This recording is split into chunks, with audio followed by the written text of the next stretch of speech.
अस्सलाम वालेकुम रहमतुल्लाहि व बरकातुहू। उम्मीद है आप हज़रात खैरियत आफ़ियत के साथ होंगे। क्या आपने कभी सोचा है गुस्सा हमारी ज़िंदगी को किस हद तक मुतासिर करता है? एक लम्हे का गुस्सा अक्सर बरसों के ताल्लुकात को तोड़ देता है और एक सख्त लफ्ज़ दिलों पर गहरे ज़ख्म छोड़ जाता है। लेकिन खुशखबरी ये है, इस्लाम ने हमें गुस्से पर काबू पाने के खूबसूरत और आसान तरीके बताए हैं। जनाब नबी करीम सल्लल्लाहु अलैहि वसल्लम ने फरमाया, जिसका मफहूम है ताकतवर वो नहीं जो कुश्ती में गालिब आ जाए, बल्कि ताकतवर वो है जो गुस्से के वक्त अपने आप पर काबू रखे। ज़रा एक लम्हे के लिए सोचें, जब हमें गुस्सा आता है तो हम अक्सर ऐसे अल्फाज इस्तेमाल करते हैं जिन पर बाद में हमें पछतावा होता है।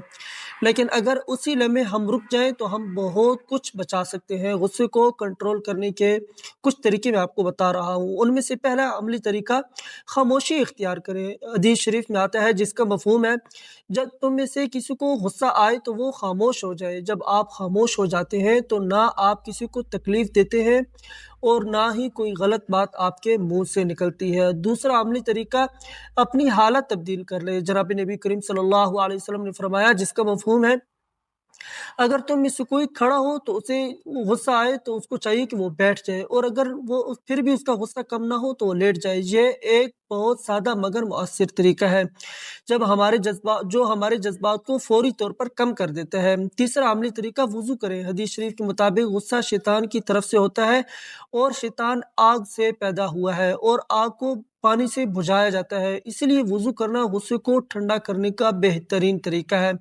चौथा अमली तरीका, आऊज़ बिल्लाह पढ़ें। जब भी किसी को गुस्सा आए तो उसको चाहिए कि वो फौरन आऊज़ बिल्लाहि मिनश शैतानिर रजीम ये पढ़ना शुरू कर दे। ये अमल आपके दिल को सुकून देता है और शैतान के असर को भी कम करता है।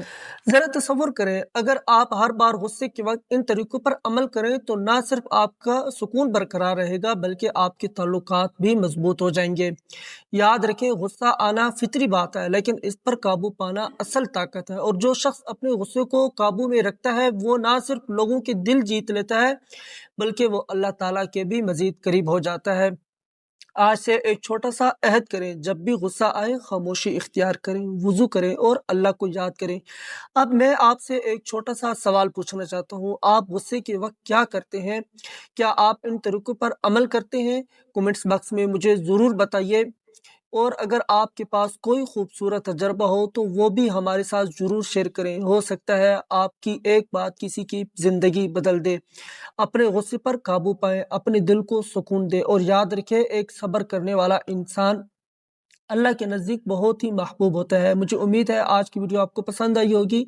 मिलते हैं अगली वीडियो में एक नए मौजू के साथ, तब तक के लिए मुझे इजाज़त दीजिए। अस्सलाम वालेकुम रहमतुल्लाहि व बरकातुहू।